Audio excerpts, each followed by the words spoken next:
Highway પર ચાલુ ટ્રકની તાડપત્રી કાપીને ટ્રકના માલસામાનની ચોરી કરતી ગેડિયા ગેંગના મુખ્ય સૂત્રધાર વસીમ ખાન મલેકને અમદાવાદ ક્રાઇમ બ્રાન્ચે ઝડપી પાડ્યો છે। ક્રાઇમ બ્રાન્ચે તેની પાસેથી ચોરીના 100 થી વધુ ગુનાનો ભેદ ઉકેલી કાઢ્યો છે। આ ટોળકીએ અમદાવાદમાં 44 થી વધુ ગુના આચર્યા હોવાનું તપાસમાં ખુલ્યું છે।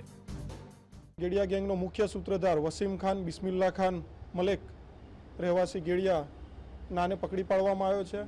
તેની પૂછપરછ દરમિયાન તેણે ચાલુ ટ્રકે તાડપત્રી કાપી 100 જેટલી ચોરીઓ કરેલાની કબૂલાત કરી છે, જે પૈકી અમદાવાદ જિલ્લામાં 35 જેટલા ગુના દાખલ થયેલા છે, તેમજ સુરેન્દ્રનગર જિલ્લો અને મહેસાણા જિલ્લામાં પણ અન્ય ગુનાઓ છે, જે મળી કુલ 44 રજિસ્ટર્ડ ગુનાઓ આ ગેંગ દ્વારા આચરવામાં આવેલા છે।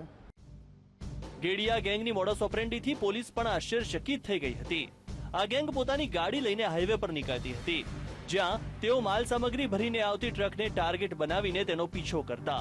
ત્યારબાદ ચાલુ વાહને પાછળથી ચડીને તાડપત્રી કાપીને એક સાગરીત ચીજ વસ્તુઓના પાર્સલને કાઢીને બીજા સાગરીતને આપતો, બીજો સાગરીત માલ રિસીવ કરીને ચોરીને અંજામ આપતો હતો।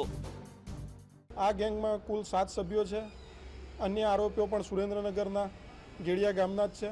તેઓને પકડવા માટે કાર્યવાહી હાથ ધરવામાં આવી છે।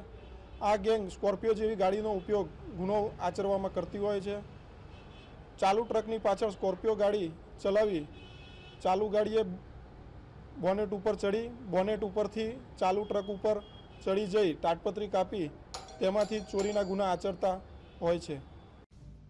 આ ટોળકી મોજ શોખ માટે ગુના આચરતી હતી। રાત્રિના સમયે ચોરીને અંજામ આપવા નીકળતી હતી। તેઓ અનાજ, તેલ, ઘી કે અન્ય કિંમતી માલ સામગ્રીની ચોરી કરીને વેપારીઓને અડધા ભાવે વેચી દેતી હતી। એલસીબીએ આરોપીના રિમાન્ડ મેળવીને રિસીવર વેપારીઓની ધરપકડની કાર્યવાહી શરૂ કરી છે। કેમેરામેન મેહુલ રાઠોડ સાથે અનિતા પટણી, વીટીવી અમદાવાદ।